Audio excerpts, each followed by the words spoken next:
You're listening to the Telltale channel. Don't forget to check me out on all social media: Patreon, Twitter, Teespring, and Etsy. All links can be found in the description or on my website, telltaleatheist.com. Hey, this is Owen. If you're comfortable, leave your first name and state at the sound of the tiny truck backing up. Hey Owen, this is Michael from Texas. I tried this 3 times. I suck at the whole keeping it short thing. You do good work, or you did good work. I feel kind of left out because you did really crappy research when it came to the origins of my church as a Mormon. And I really wish that you would use a better book than the CES Letter, because the CES Letter is very terribly researched, has a ton of internal contradictions, has a ton of external contradictions. All right. Let's pause here. So the CES Letter, this person claims, is terribly researched. I simply disagree with you on that fact. I have researched the information in the CES Letter myself independently and found it to be perfectly in line with reality. You haven't cited anything that tells me that it's wrong. You haven't given me any examples or information to show me that anything in the CES Letter is incorrect. If you can provide that to me, just put it in the comments if you want, and I will take a look at it in an honest way, as honest as possible. Let's continue listening to the voicemail. I also think that I could recommend a few anti-Mormon books that you could use that are better researched and actually have worthy points. Okay. The CES Letter, as far as I'm concerned, has worthy points. It does. It has worthy points. It has a lot of worthy points. I don't need to go through them right now. I've gone through them on my channel a few times.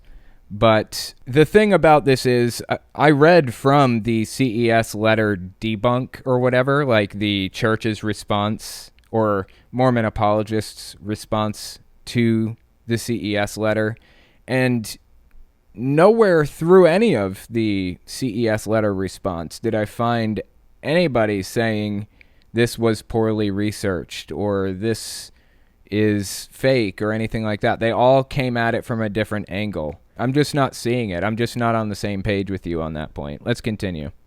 That the author can actually take credit for, since Runnels decided to copy and paste his entire book. So Jeremy Runnels wrote the CES Letter. The claim is that he copy and pasted his entire book from somebody. Doesn't matter. Does not matter if it was copy and pasted. Exactly. Although copy and paste I don't think existed at the time. But either way, if it's a legitimate criticism, it shouldn't matter if it was copy and pasted. If it was actually plagiarized, then the book wouldn't exist. He would have had to have listed his sources in there, or he could be sued.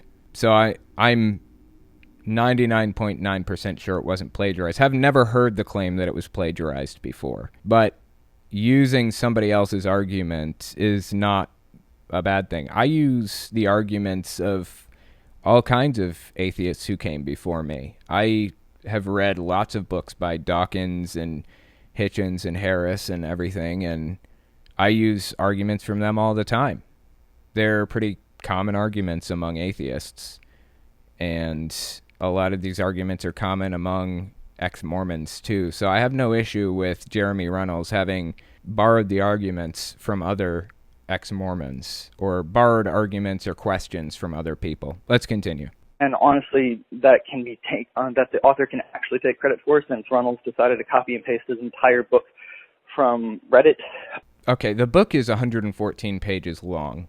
I can't imagine that there was a Reddit thread that would have added up to 114 pages. But like I said, borrowing arguments from other people, there's nothing wrong with that. I have no issue with that. I can't even verify if that's what he did, but I'm just putting it out there. Even if he did do that, I would have no issue with it. I got plenty of stuff for you if you want it. I enjoy what you do. Even though I am a faithful member of my church, it does help me to trim the hedges and help counter the people trying to turn it into a controlling religion.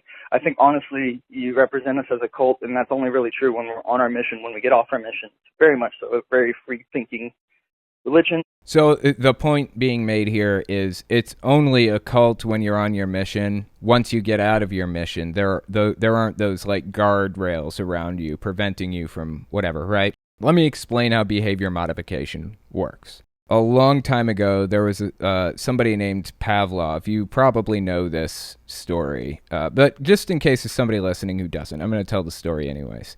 Pavlov had a dog, and he was experimenting with operant and classical conditioning.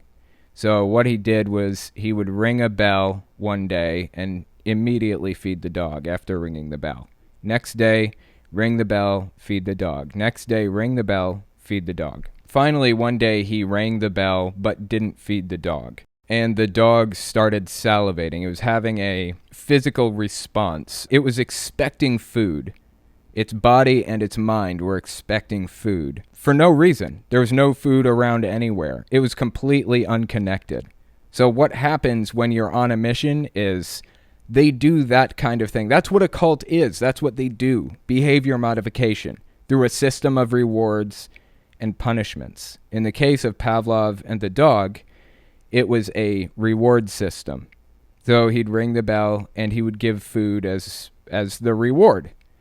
And sure enough, he programmed that dog to do something that he wanted the dog to do. That is what cults do. That's how they operate. So it completely makes sense to me that after getting off of a mission where you are in full-blown cult mode for 18 to 24 months, maxing out the scale while you're there, it makes sense that they'd take those guardrails away because they have programmed you to be who they want you to be now, and they know you're going to stay within the confines of what they want. That being said, I do disagree with you. I think that the cult does have control and behavior modification methods outside of the mission stuff, too. They expect you to think like they think. There is a reporting system, report on people who break rules. There's also a shunning thing that happens. Not as dramatically as with Jehovah's Witnesses, and it may not even be mandated by the leadership, but it exists in the culture, and that's what matters. So I politely disagree with you on that point. Let's continue listening here. The culture, however, I completely agree is totally cult-like, and I'm actually trying to kill that off, and I've been having some good success. Okay, you've been trying to kill off the cult-like culture and having good success. That's good news. I would love to see the religion leave its cult status, for lack of a better term. But you have to understand, this is a multi-billion-dollar organization. You have an uphill battle. You know what? I can't even complain about you trying to reform from within. If you want to try to reform from within, more power to you. I think it's a waste of time because I think it's a complete bullshit belief system. I'm sorry. That being said, I really appreciate you calling in and talking to me about this. I really, really do. It's an extremely interesting discussion to have. To summarize, I simply disagree with you on the point that the CES letter is invalid or has been copy and pasted or whatever you want to call it.